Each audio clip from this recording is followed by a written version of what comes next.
ஏழ்மையான குடும்பத்தில் உள்ள பெற்றோர்களின் பிள்ளைகள் அக்கறையுடனும் கவனத்துடனும் வளர்க்க ஒரு சின்ன அறிவுரை.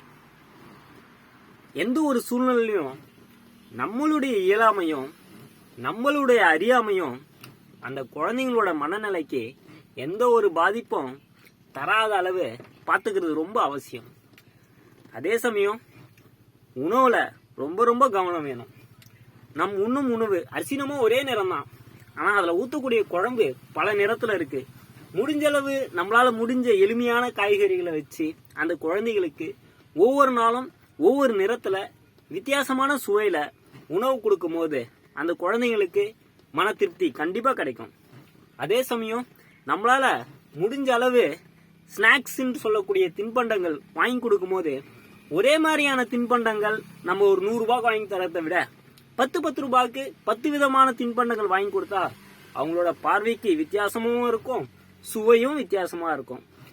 நம்மளால முடிஞ்ச அளவு 100 ரூபாய் கொடுத்து அந்த குழந்தைங்களுக்கு சேமிக்க முடியலனாலும் ஒவ்வொரு நாளும் ஒரு ரூபாய் கொடுத்து அந்த குழந்தைங்களுக்கு சேமிப்புக்கு உண்டான ஆர்வத்தை தூண்டிவிட்டாலே எதிர்காலத்துல அந்த குழந்தைங்களுக்கு அதுவே ஒரு அஸ்திவாரமாக அமையும்.